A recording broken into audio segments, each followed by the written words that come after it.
Bonnie, I just need to know in the end, can I sit at your right hand? Always, always.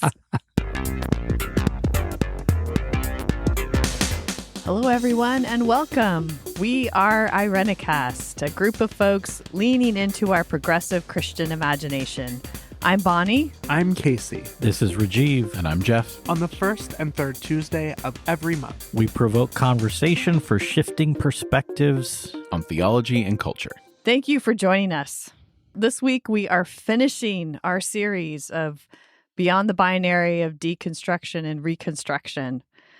And so we're going to try our best to not only wrap things up, but also offer maybe some resources and some other thoughts about what all this, what is deconstruction and reconstruction. And then for our segment, we are going to play a game called Two Truths and a Lie, the Community Edition. So this game will be fun. I think we've played this before, but you can tell how much I love games. So look forward to that after this episode. And so for this episode, we're going to talk about community and the role that community plays in this process and the beyond the binary process of deconstruction and reconstruction. All of us have talked about how at no point in the journey, even though we felt deeply alone at times and it felt like such a solitary experience, that really at no time were we completely cut off or disconnected from other people. That community was a part of it. So this episode is a chance for us to reflect on that a little bit and then offer maybe some resources and insights that we hope might be helpful to you in your journey. So let's start off by just answering the question, how do you, when you think of community, what does that mean to you? I think for a lot of people listening and for us, like the first thing is church, right? And I think that kind of at the top to say that, when we're talking community, we're not saying, here are some tips on how you can go back to church. You don't ever have to go back to church. That's not what we're saying here. We're saying people that are walking alongside of you. And you may have had that in church or not, but that's kind of what we're talking about when we say community. And I think that needs to be said up front. I think when we get to the reconstruction mode, so many times we talk about like going back to things. Yeah. And that doesn't have to be a reality either. Like you don't have to go back to things. You can leave things behind for good. Communities, churches, whatever. So, to answer the question explicitly, that you're asking, Bonnie, I would say just, people you can confide in, people who you're not afraid to, to use verbiage from our last episode, reveal your authentic self to. We had a visitor. I mean, Jeff, you were just talking about church. So here I am bringing in church again, not because, but it's relevant. But Reverend Rosemary McCombs Maxey was the first Native woman ordained in the United Church of Christ, and she came to visit. She's really good friends with a member of ours, and I got to be in a small group discussion with her and was asking her, how do we, basically, how do we move forward into what's next as a human species? And we were specifically talking about masculinity. And she thought for a second, and then she said, friendship. Be a good friend and surround yourself with good friends. Mm-hmm. Yeah. And I think we know what that means deep down. It's a deep answer. And I think that's the key. And we sometimes find those friendships in family, actually biological relations. Sometimes we create chosen family. Sometimes it's an outgrowth of a workplace or, I don't know, an affinity group. Sometimes it's in church or mosque or temple. But friendship. Yeah, I would add to that. I mean, in friendship, there is love, right? I like to say that I define love as always working for the good of the other. There are places that I go, or other people, where they go places, and even they may not be friends, but you are looking after one another. The community is tending to the people, right? And I think that that's really important. I don't have to know you to care for you, to work for your good, to make sure that you get home safely. I mean, there have been many nights when I'm at gay bars and, not to be stereotypical, but there's the young straight woman in the corner who's drunk as hell by herself and just needs someone to call her a lift and get her home. I've done that. It's that tending to or looking after the good of the group, the making sure that the space is safe and you are authentically yourself. Your authentic self is welcomed, it is seen and celebrated, and you are safe. Yeah, I think, those are really helpful definitions and ways of talking about community. As we were preparing for this episode, we came up with a few questions that we thought might be useful for helping us think about who is our community, what is community in our life, what role does it play in our life. And I think often we think of ourselves as, we receive from community. And maybe that's because we're in such need to receive from community when previously your worth and your value is measured by how much you gave to community, and you didn't get to ask any questions about whether or not you were getting anything in return, right? And yet community really is this give and take relationship. Community doesn't happen unless people are committed to fostering that sense of connection and safety and being able to be our true authentic selves. It takes work to foster that. And also, we need to be receiving from it too, because we deeply need to be connected. Yeah, so some of these questions, and I'd love to hear what you think about these questions as one way to think about what is community in my life? Who is responsible for you? Who are you responsible for? And who are you responsible to? Are those good guiding questions? Do you like that word responsible? Yeah, I do. And I think, for me, what feels important to acknowledge is when I hear those questions, some aspects of brokenness come up. Because the notion of who is responsible for you, most of us are like, well, I can take care of myself, blah, blah, blah. There's brokenness in that. But inversely, there's something about that self-reliance that also makes us really selfish. And communities fail when there aren't more people giving than there are folks getting at any given time. So a lot of the times we gauge our feelings or our ratings of a community based on what we got. We rarely consider, what am I giving? What am I called to give to keep this community strong and afloat in whatever realm that's in? So it's just this strange sense of brokenness on multiple levels that is informing some of these considerations and underscoring the importance and necessity of good, healthy, loving community, because that's the only thing that'll get us through. I never really thought of that, Rajiv, and I think it's really important for us to lift up this idea of when we hear who is responsible for you, and our first response is, ain't nobody responsible for me but me, right? I mean, I could hear myself immediately go to that place. And that's from a place of guardedness, right? A place of pain, a place of not trusting that the community can hold me, or not wanting to make myself vulnerable in that way. So I think it's very important to hear you say that a part of the way in which community is made whole is when we're willing to bring our whole selves and allow for ourselves to be vulnerable, allow ourselves to be tended to, and not to be the ones that drain the system either, right?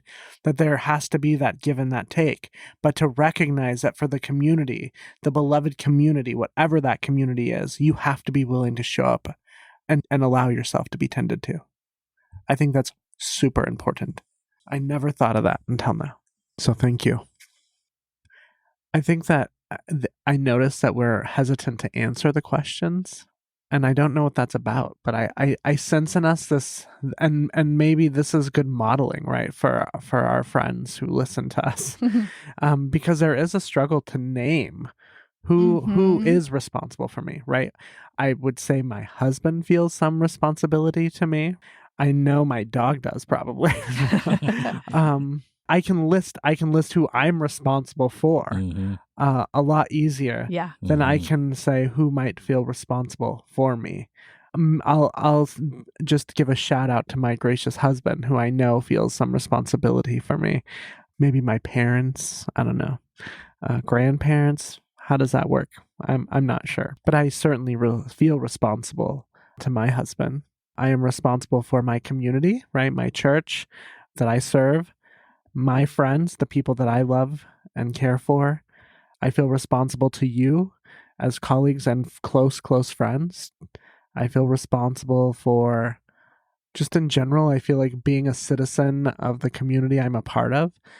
More and more, I feel a sense of responsibility to take up space and to get clear about the values I think that I want to see manifested in our community. And who am I responsible to? All of those people. I think that's the thing, that give and that take piece, that I feel responsible to you, but I am also responsible to be held accountable by you. I think accountability, as hard as that word is for me to say, because for many of us, we had accountability buddies, right? Or whatever. There was a sense of shame attached to that.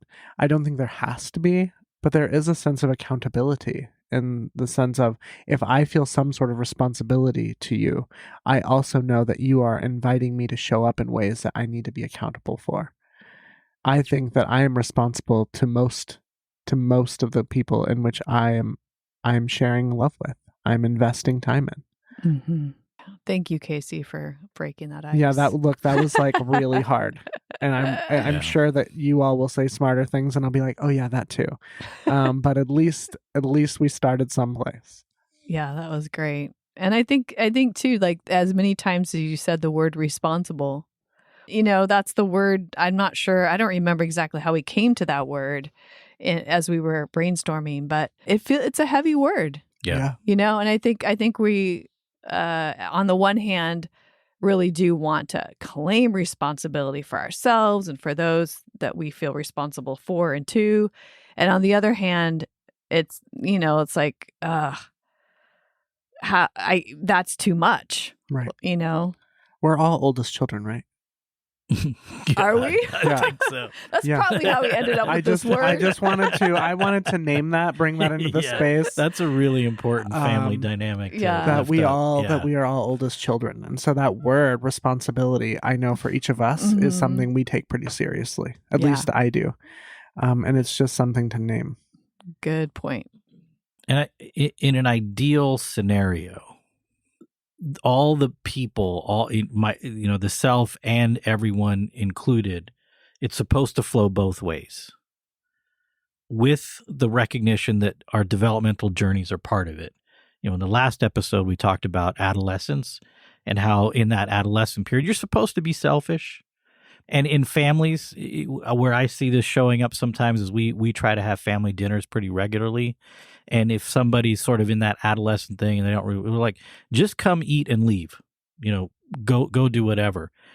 They're not going to be able to necessarily prepare something in that time. But 5 years from now, they might be convening the whole thing.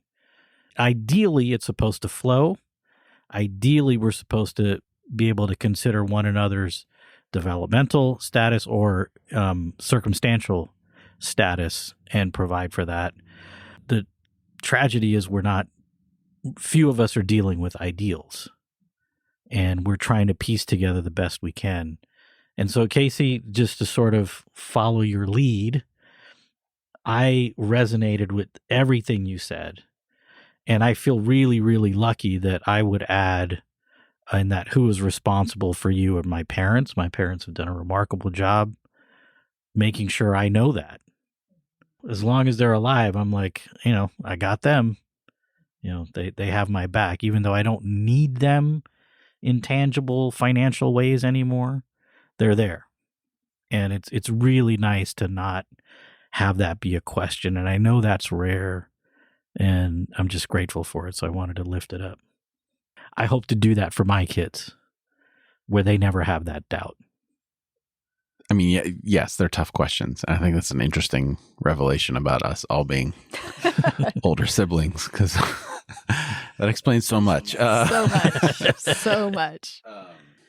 But I also think it's like difficult because, and maybe this is just my experience or my warped perspective, but communities seem to rarely be centered around people, but something.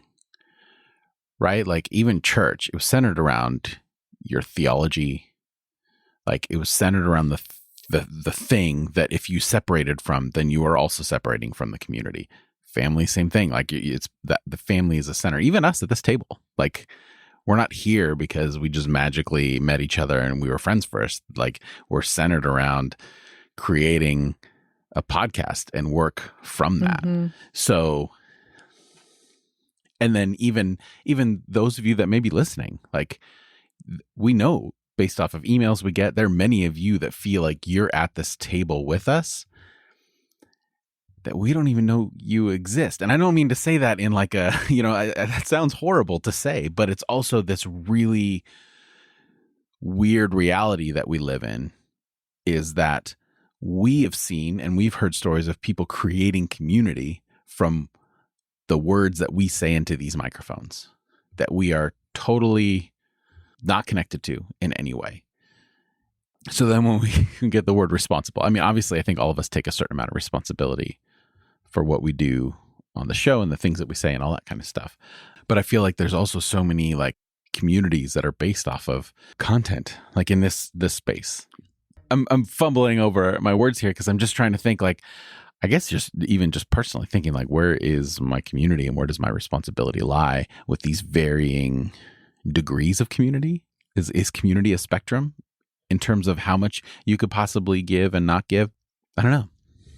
I think I'm just kind of throwing stuff out there because I number one, avoiding the question, and number two, trying to like kind of sift through like who am I responsible for? I think of the faces that are in front of me, but then I also think of this microphone in front of me and Mm-hmm. what we're putting out there.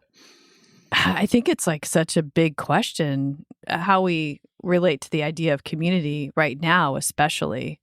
I have this conversation with young people all the time. Anybody in youth ministry or with children in your home, you may be having these questions because even the term like friends, friendship, followers, right? There's all of these various terms that we use now, largely because of social media and all the platforms in social media that are communal type terms. And yet, what do we mean by them? Are we gathering around content? Are we gathering around a feeling? Are we gathering around like a shared experience in what I might call a not superficial, but a shared experience in kind of the world of social reality, which is, I think, different than a shared experience in an embodied sort of sense, in having a conversation over a meal at a table or going through something together, like going on a trip together or going camping together. That shared experience is different, I think, than the shared experience of listening to a podcast from our various locations. And yet, I do think it's really important for us to expand what we mean by community, because we live in different times Absolutely. now, and expand what we mean by presence. Can I be present with somebody online or in a Zoom call? Like, is that presence in the same way as being in the same room with our embodied selves connecting? I mean, these are big questions, but I think that we do need to have that conversation. And then what role does responsibility play in all of these various communities? So Jeff, I really appreciate your nuancing this a little bit, because it can be sort of easy to say, my family, my parents, my kids, these are very visceral responsibilities in this give and take relationship of communal life. But then what about the larger, and using a Bible phrase, what does it mean to be our brothers and sisters keepers? in the largest sense possible, which is part of what Casey was talking about. And to be a brother or sister's keeper, it means you're responsible. You take responsibility on for that person, hoping that when you are in some sort of need, somebody will take responsibility for you. But I also think responsibility is in the eye of the beholder. For someone who might be suffering from social anxiety or whatever, they might come from a perspective, I'm putting a lot of responsibility into this. Just by showing up once and not talking to someone, that's huge. And recognizing, like, well, what does even responsibility and giving mean in a communal situation? Because it's easy to diminish the virtual space. It's easy to dismiss it. Well, it's not real connection. It's fake connection. But, you know, we have a whole generation of people that's the only, not the only, but the most significant and meaningful connection that they've had in their lives is through those relationships that they've developed with someone that they may have never seen or been with in the same room. And I also think in terms of like the idea of responsibility and burden and work and give and take, like, you know, working with the two of you at your church and recently encountering a lot of people who cannot see and listening to their stories about how trying to be a part of church communities made them feel like they were a burden, made them feel like it was too much work to fully bring you into the community. So it was like you conform or find somewhere else. And I think that those instances, especially people who are, you know, who might be disabled and how they're interacting and then how we determine that. Because I know that around community, we use a lot of flowery spiritual language. Around inclusivity, we used a lot of flowery spiritual language. But there is a lot of work that goes into that. And I just struggle with the word responsibility because it's such a present reality. Because of the world that we live in and the culture we live in America, it's so easy to like attach certain things to responsibility, like effort and money, and like, here's what real responsibility is. And I don't know. It's just, it's such a muddy thing. Well, those are really good points, Jeff. And I think healthy community recognizes, again, development and circumstance. And, you know, the people you were talking about who don't have sight, you know, who are blind, it's been a real learning process for us. And, you know, their presence and their gifts are meaningful. And so we learned. We're like, tell us, you know, teach us what to do, rather than being like, well, that's too much trouble or whatever. And, you know, so fortunately that community is one that is eager to learn and change. So, you know, it is. You're talking about the church. The church, the Okay. church in this case, in this Okay. instance. But all communities, like I've seen that in some of my extended family when a person isn't doing so well. You know, there's the rallying around, all right, it's time for us all to step up, go by and visit, take some meals, whatever it may be. And you see that replicated in all kinds of settings. And you know, also a recognition, a really healthy community might realize, like you're saying, Jeff, maybe all that person is going to be able to do is open the door and receive from time to time. And that's their contribution. So as members of a community, that's part of what I think we're called into, is to be part of that discerning process, the process of equipping the organism. I want us to be able to also speak to our own communal journeys a little bit. And so thinking about, and I'm so glad you brought the metaphor of organism into the space, because like we've been saying many times before, that nothing's really fixed, that it's all in process. And so communities themselves are very much in process all the time. People coming, giving what they can, what they have to give, and then other times not having those things to give. And so others have to step in, lean in and give, and so on, that give and take. So with community as organism, if you would speak to a little bit about your own journey with community, like what was it like to leave community or to move in and out of community? How did you find community when you felt alone, or did you? We'll start with those questions first. Another easy list. Well, we're thinking about that. I want to kind of take us back to this idea of responsibility, because I think it's easier for us to nuance this and invite our listeners to think about us being a part of a larger global community, right? Yeah. It's so much easier to go there because it then doesn't become tangible. Mm-hmm. And so, as Jeff was saying, like, he's struggling with this word responsible. How are you responsible when you may feel like there's nothing you bring to the community or whatever, that you might not have a lot to offer? I want to speak to this idea, and it's related to what you've just asked, Bonnie. If you do not feel responsible to the community, then what is the point? Then it is not a community that you belong to. And if they do not feel responsible to you, if they're not willing to find ways to bring you in. I had a senior recently say, I feel like all of the ways in which I used to give to the community, I can no longer do. And now I am meaningless. And I said, but you love to write cards, don't you? Oh, well, I do. I sure love to write. What if I bought you 150 postcards, and brought stamps? Would you be willing to write a card to every person on our roster? Well, I could certainly do that. I'm committed. The community is committed to finding a way to make you feel committed. There's responsibility there, right? And I think that that's sort of when we come into the second phase of the conversation around leaving a community. I think the first question you have to ask is, do I still feel any obligation here?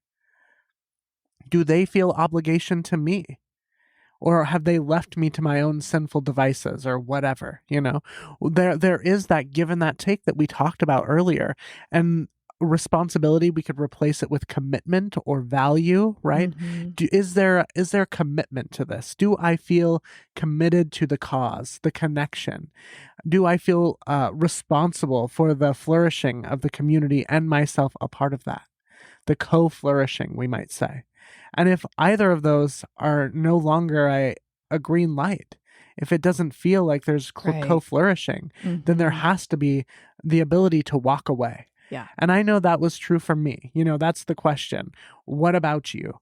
And for me, it was, you cannot see me as a whole person. You do not value my opinion. You are not allowing me to consent to your prayers or not to consent to your terrible prayers, which means that you're not responsible for me. You do not have my best interest at heart.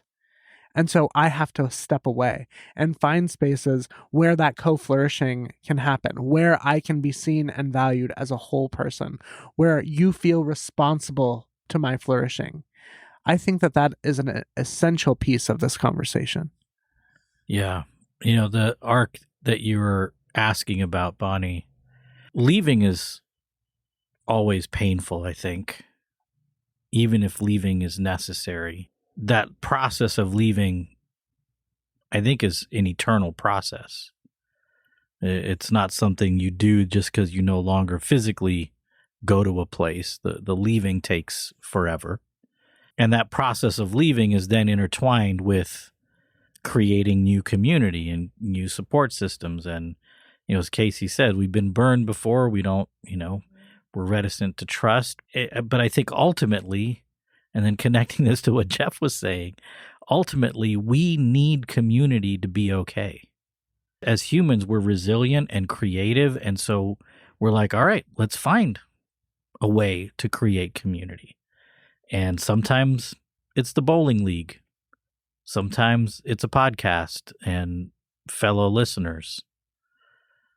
Sometimes it's bird watching. It's a long list. And sometimes it's faith community. Mm-hmm. Kind of along with that is that, the responsibility of leaving has to lay on the community itself. Like, it should be easy to leave a community. Not that you're not going to miss it or whatever, but it doesn't always have to end in, you no longer value me, I no longer value you. It doesn't always have to end in like, I can't be on board with this or I can't be on board with that. It can be something that we can flow in and out of depending upon the seasons of our life, the circumstances of our life. And I think that part of the power of a healthy community is one that holds its people loosely when they need to be held loosely and brings them in tight when they need a hug, Yep.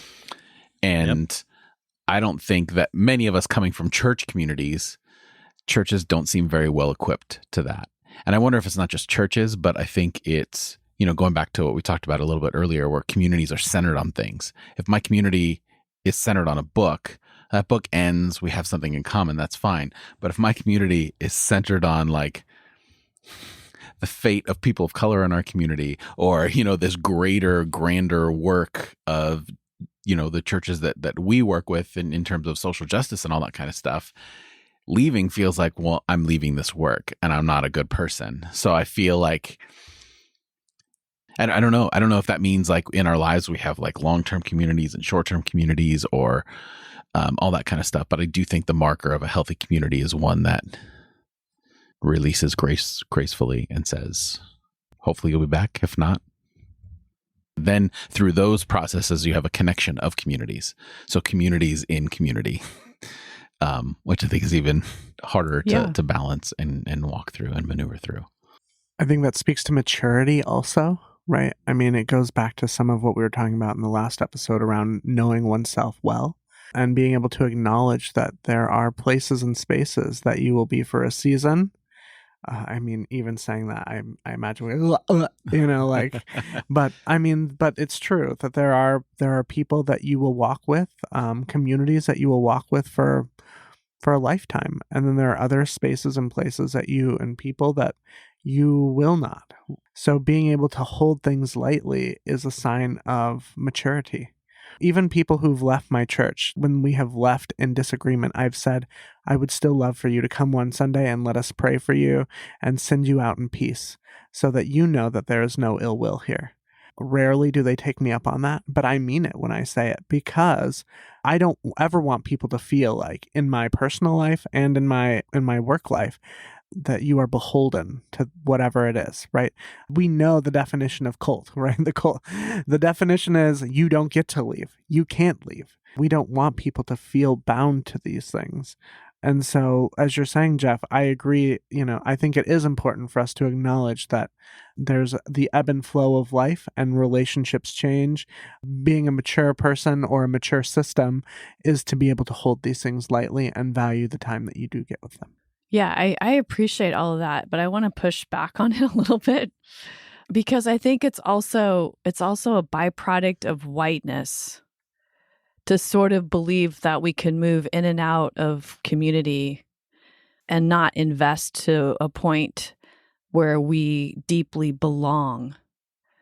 And I know there's various communities, and Jeff, like your communities within communities is true. Like there are some communities that are really close around us, and we may describe those communities as communities that we belong to, belong with, and maybe belonging and responsibility. There's some correlation between those two words. And I'm going to speak to the experience of leaving community that I still belong to and that I'm in. And that's where it gets really painful and difficult and complicated. I inherited my religious tradition from my great-great-grandparents on down to me. So that's the community that I'm going to speak to. I mean, there's a culture around that tradition. There's a food culture. There's a language culture. There's a ritual culture. And I experienced within this community that I didn't feel like I could flourish in it. And that when myself woke up truly and was like, this community can't hold you in the ways that you need to be held in order to really be true to who you are. And so I left, but I still haven't left the belonging piece. And I know that's not true. I don't think it's true really of, maybe your corner church or whatever, because I think it's different when you are raised in more of a sectarian folk culture tradition, like say the Amish or something like that, as compared to just like we drove into town and found a church and that's a church that we belong to. And there's more choice involved, I guess, in how much you'll invest in that community versus you have to. This is who you are. This is your identity. So I'm just trying to add all the layers of this experience of community and belonging and responsibility. And some of us have to leave communities that we deeply belong to, but they come with us in our leaving. And so then a lot of our work spiritually in with the self, but then also with community, is to figure out how in the coming with us, we incorporate them in ways that are going to actually contribute to our well-being instead of to our harm. And that's a huge journey that feels like it doesn't end. But I want to resist this idea that we are able to just sort of step in and out gracefully. I don't know if that's true or if it's helpful. And I'm happy to be disagreed with, but. Well, I think that, you know, as the token white male in this, you saying that and hearing what you're saying in regards to your experience with Adventism, I think that there's a lot of truth there. And I suppose that it is super easy for me to say and maneuver in and out of different communities when I know that I have the safety net of the larger cultural community. So I think that there's, on reflection, a lot of truth to that in calling out whiteness specifically. I have to sit with that for a while. Yeah, I mean, thank you, Jeff. And I also think that, you know, there's truth to what you're saying too. And I think the nesting community within community, some communities are designed to be moved in and out of. They're temporary. And we may be able to speak to those communities in our process of leaving. We found this community, we sort of tried it out, experimented, you know, and then was like, no, not quite. And then moved into a new community. I think that urgency within us to be part of community is what we really want, is to belong. We want to belong to a people, and we want people to belong to us. Responsibility. Yeah, but I mean, like, deep, right? Yeah. And so I'm just saying, I guess my criticism of using whiteness as a way to criticize, it may not just be whiteness. It may also be maleness or masculinity may be part of it too, which, you know, is that emotional expression of you're mine and I'm yours. Like, and how difficult that is to say, except to very, very few intimately close people, and how that's kind of sad. And maybe this whole journey with leaving community and community, you know, I don't know. We can take this out, but no, I feel like we're going, and I mean, there's so many layers to this. I feel like, first of all, I want to apologize because I feel like every turning point of this conversation, I've just, you know, muddied the water a little bit and taken us away, of course. Okay.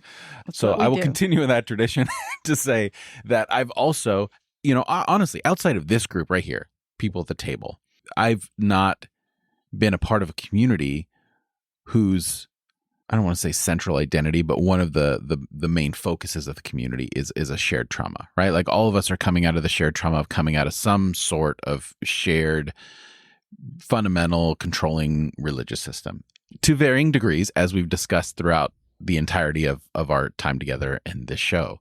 But outside of this, none of my communities have been based off of shared trauma, any kind of trauma, cultural trauma, anything like that. And I think that also speaks to whiteness, like, outside of just the cultural net of wherever I go, I'm not going to be looked at twice. So, I mean, like I said, there's a lot to chew on there, and I need to sit with that for a while.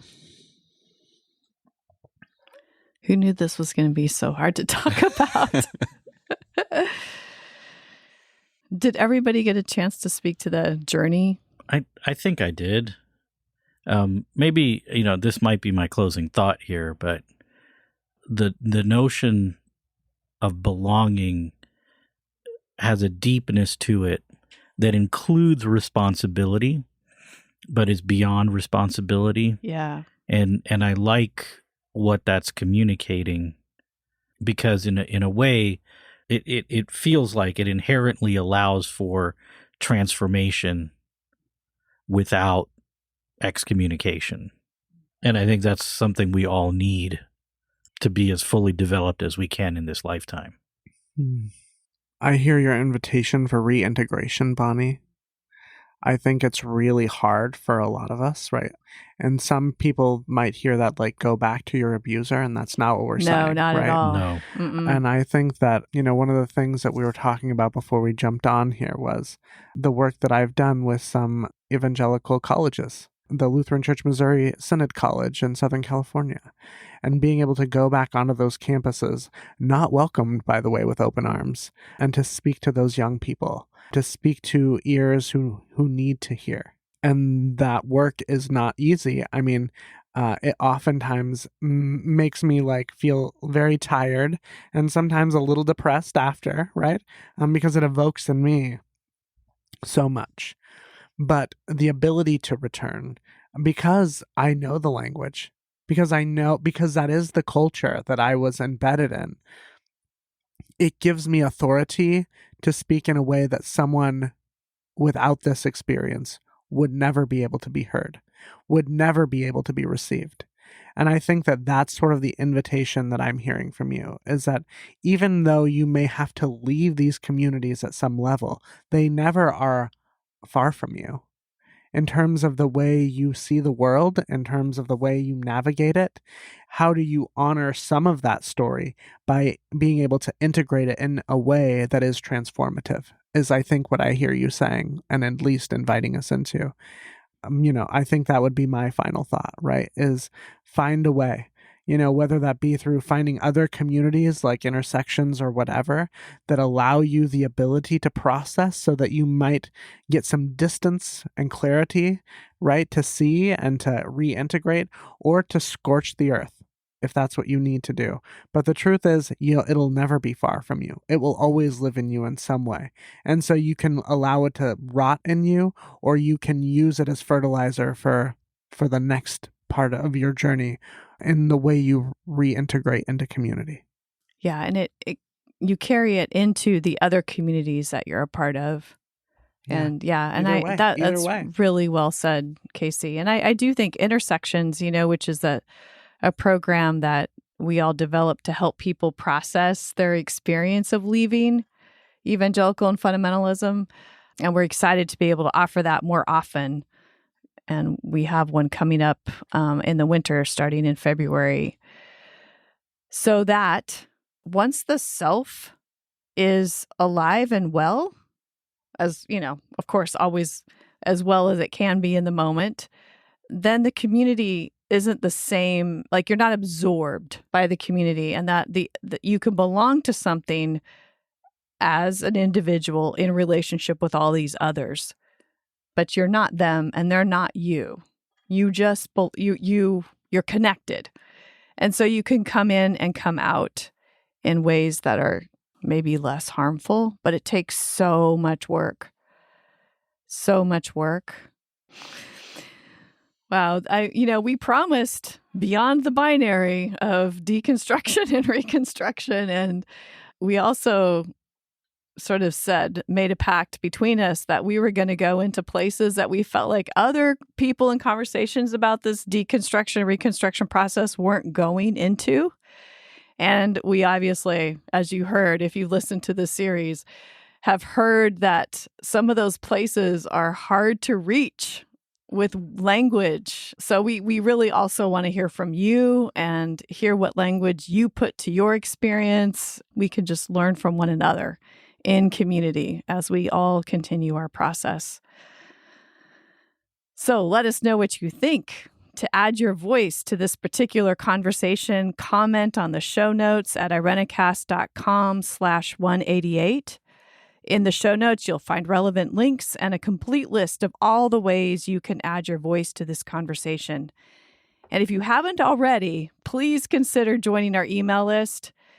By joining our email list, you will be updated on all things Irenicast, including our next intersection session that will be taking place on Thursdays, February 3rd through March 10th at 7 p.m. Pacific time.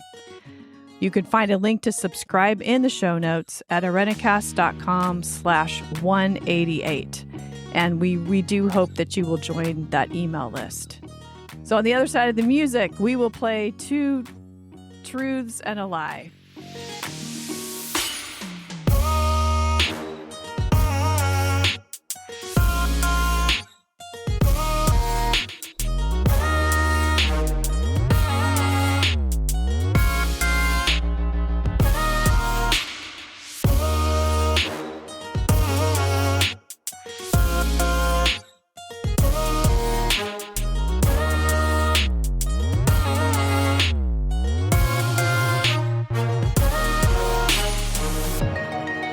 Welcome back to our game. We are going to... Way to hype it up, Bonnie. Get people excited. We are playing 2 truths and a lie, a nice old classic standby, something that youth pastors know how to play all the time. And this time it's related to our topic of community. So each of us will share 2 communities that we actually have belonged to or in, and 1 community that we haven't. And we will try to guess which one is the lie, the false community. This should be interesting. Yeah, it should be interesting. So I'm going to pull a Jeff and go to my right. Casey's sitting on my right-hand side, so we'll start with you, Casey. Bonnie, I just need to know in the end, can I sit at your right hand? Always, always. So, happy to sit here. All right, here we go. Here are the 3. Youth with a Mission, YWAM. Maybe some of you remember YWAM, Youth with a Mission. The Sacramento Leather Community. And the Young Republicans. Ooh. I'm going to say YWAM is a lie. I don't think you actually belonged to that group. Okay. I think you went there. Okay. I'm still stuck on the leather community. Like, that can mean a lot of things. Like, you were, wrangling cows, no, or you in at S&M, or... Okay, here we go. I got a nod. For those of you that are listening, I got a nod when I said that part. Just, since this isn't a visual It's not medium. Cowboys, Jeff. Yeah. Well, it could be. I mean, It could chaps be. are a thing. Yeah, but... I guess, right, sure. Yeah. Leather's used for a lot of things. Well, I don't see like a leather mask hanging up in your office. So, I think, Rajiv, that's some sound logic. I'm going to go with YWAM as well. Because I feel like you were there with the Republican thing, but I don't remember YWAM and Lutheran churches being super connected. But I could be wrong. But I'm going to go with YWAM for the same reasons that Rajiv said.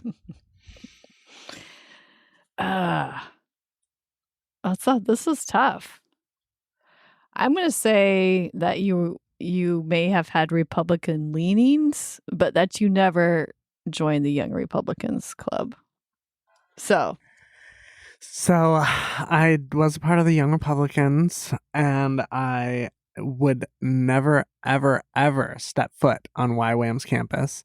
But I had other evangelical youth missions organizations I was a part of, but not YWAM. They were actually down the street from where I was, but they're atrocious as well. The leather community, the way I'm connected to them was 3 years ago when I was Grand Marshal of Sacramento Pride Parade. The queen of the leather community in Sacramento, I don't know what they call her, but she was one of the other grand marshals, and so she invited me to like a big ceremony they were having. And so, are you ready for my joke of the day? I get there, they welcome everyone, and they, Pastor Casey, we're so glad you're here. And I said, yes, I'm glad to be here. I'm glad that we all wear collars in different forms. Get it? Clergy Nice. collars. Yes, Haha. nice. Okay. I See, try. We love these So games. I got it right. Yeah, you got it So right. that's a point for me. Yeah. All right. A point for Riding me. off Rajiv's coattails. I will take that point as well. All right. So here's mine. Way back in the day, Rush Limbaugh started calling feminists feminazis. And in response to that, and in objection to Rush Limbaugh in total, a group called the Feminazis formed in Washington, D.C., and I joined them. Are you giving us you're supposed to give us 3 communities? That's one. The next community, We're getting supposed to stories guess. so for that's the Feminazis. The next community Okay. is the Trotsky Society, which is a socialist political group that formed during the first Gulf War and worked to bring about charges of war crimes against President Bush. And the third community was amongst a group of friends who founded Grace Place and a homeless shelter. So those are the three communities. Oh, okay. The Feminazis, the Trotsky Society, and Grace Place. You started it in such a way that I felt like we were sitting down at a campfire and you were telling like once upon a time. Right. I appreciate the historical context. I really do. I'm gonna go with the Trotsky Society because I feel like you were like your conversion to the light was not in the early 90s. So I'm gonna go with Trotsky Society As the lie. as the lie. That's right. I think you're trying to fool us with the feminazis thing because it seems to be on the surface right down your wheelhouse with your work with masculinity. And it's kind of like, you openly calling yourself a feminist. And I feel like it's a swerve to like, well, of course, if this is who I am now, that's who I used to be. So I'm going to go with that one and I don't think that they ever formally organized. So I'm going to go with that. Yeah, me too. That you weren't part of the feminazis. You may have heard about the feminazis if there even was such a thing, but that you weren't part of it. Right. So that's correct. But I was part of the feminazis. It was just me and my friend Carla. Oh, you made up your own little club? And we never actually formed a society. But I was like assigned member of the Trotsky Society, and we tried to bring about war crimes on the Persian Gulf. And Bonnie and I actually were two of the members of what became Grace Place, that homeless shelter. Yeah. So Another I guess giveaway was the longer narrative connected to that first one. Yeah, 'cause you're yeah, kind of yeah. compensating. True. So Jeff is winning? Yes. Okay. Let's just say It's Yeah, your turn, I've only Jeff. gone once though, so It's your turn, Jeff. Okay. So a ballroom dancing club, a ska band, and a sewing club. my gosh. ballroom dancing club. See, I feel like in a previous episode you mentioned something about dancing, and I can't remember if it's that you don't like dancing or that you do like dancing. That's where I'm. So I'm going to go with the sewing club. I'm going to say you are not in the sewing club. This is tough. I have never seen any of your attempted moves. So I feel like if you were a member of the ballroom dancing club, we'd see a shuffle sometime. or another. somewhere. Yeah, And I've that's just a good never point. seen one, so I'm going to go with that one. That's the lie. Okay. I think it's the ska band. And the reason is because I think that maybe somehow you talked into doing the ballroom dancing thing and the sewing club, but you really want to be part of a ska band, and that's the one thing I get that. Yeah, that you haven't that done was yet. my second Yeah, choice. I think And Jeff you're needs throwing- the you're beanie and the projecting tight it into the jeans. future. The guitar playing is what I was like, So- he probably for like maybe 10 minutes. What's the All right. answer? So a long time ago, after I first met my girlfriend, now wife, her dad was a pastor of a church, and we used to just hang out at the church building all night. So we would. Did you? Yes. Oh, yeah. We would play this game called pew racing, where we'd start at the back of the church, and then we have to crawl under the pews to the front of the church. And then that became the impetus for the name of my ska band, the Pew Racers. Uh-huh. So I was in a ska band. You but were I in a didn't- ska band. And I did not play Da, da, guitar. da. I played saxophone. Oh. Whoa. So- Uh-oh. The That- plot So many thickens. things. The plot. So there's that, but we never, like, it didn't last long, but it was still part of it. My cousin, when I was younger, started taking a dance class at a ballroom dancing club Ah, and man. encouraged my mom to enroll me, and I had to go. So for like a year of my life, I had to take ballroom dancing, Wow.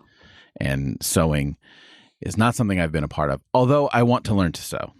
So hopefully in the future that will no longer be a lie, but at this point So it you is. got the right motivation, Bonnie, Yeah, but wrong. the wrong event. or activity. You should come over. We could sew sometime. I love sewing. I would show me, Yeah. please. Seriously. Okay. I would love that. Yeah, Nick wants to start a whole club, a sewing club. All right. There well you then, go. There you go. He's making his own clothes now. Yeah. he future me, this will not be a lie. is. All right. So here are mine: Horsewoman's Club, Mops, which back in the day was Mothers of Preschoolers, Christian group, and Macrame Club. These are like so old person. Because I am an old person. What can I say?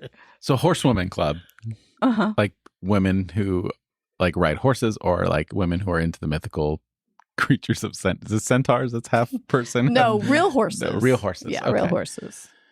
Okay, so Horsewoman's Club, MOPS, Mothers of Preschoolers, that Christian group that's probably long gone. No, it's still around. Is it still around? Oh, it's still around. Okay, so sorry for those people who might still be out there doing that. And the Macrame Club, which is, macrame, making things with ropes. I'm going with Horsewoman Club because no lady who I know that rides a horse calls her club the Horsewoman Club. So I'm going with That's a good point. And I just like, for some reason, like the whole like horse culture just seems like not. I can't put you there. Yeah. So I'm maybe I'm just wishful thinking, but I hope that that's the lie. All right, I think it's MOPS. I'm pretty sure you were part of the Horsewomen's Club back in the day. The macrame thing back in the day. MOPS, you knew about it, but I don't think you were ever in it. Yeah, you're right. The Horsewomen's Club thing was like just in our boarding school, so it wasn't a large culture, like broader culture thing. It was just on. Whoa. Boarding school? What's going on? Yeah. I feel like another episode. So, so we had horses and we had to like get up in the morning and work the farm and the whole thing. This is a whole part of the story that I thought has come out by now, but apparently it has not. know this. I want pictures found of Bonnie riding a horse. I feel like something's going to happen. I loved horses in your life, and you're going to have like a John Wick moment where you're going to like go into your basement and like pull out this old chest, and it's going to be your plaid skirt for boarding school and like your horse whip and hat. Yeah, that's all in the chest for sure. Oh my gosh. So, and then macrame, again at the boarding school, learned how to do that. And there was like a club and that was fun. Forgive my ignorance. What's macrame? Is it like a sewing thing or it's what like is it? Using cords, like kind of rope to tie knots. Cords and big fat beads. To make, beads. You can tie beads. You can tie beads in there to make like flower pot holders. You weren't in the club. Just a minute. You make like hanging and owls. Plant hangers. Okay, so the evolution of making. Okay, you are not in the club. You don't get in the club. Okay, so all the girls in elementary school that are making friendship bracelets. This is like the next evolution of that. This is like Okay, friendship bracelets. Like you can make belts. You can make like suspenders. You can make plant hangers. Horse whips, saddles. Horse whips. Go nuts. Okay. Totally. All right. Yeah, you should look it up. Google macrame. You'll be amazed. You'll probably want to join the club. But I tried. I was invited so many times to join MOPS, and I just never could sign the paper. Because you have to sign a paper. At least you used to have to, about beliefs and stuff before you join it. Interesting. Wow. There we go. Those are our fun. Communal stories. That and much more. So that will do it for this week. We just want to mention that Intersections is coming up Thursdays, February 3 to March 10, 2022. We're excited about it. We hope that you will join the email list at arenacast.com so that you can be informed of how to register. If you enjoy Arenacast and would like to join the work that we are doing, please consider donating to our PayPal link at arenacast.com/PayPal. We are committed to keeping the show free for listeners, but there are costs involved and your financial support helps. That's arenacast.com/PayPal. Arenacast is a nonprofit organization, so your donations are tax deductible. You can also support the show by simply making sure you follow the show wherever you listen to podcasts. And if the platform allows it, leave a rating and or review. So for this week, I'm Bonnie. I'm Casey. This is Rajiv. And I'm Jeff. Thanks for joining the conversation.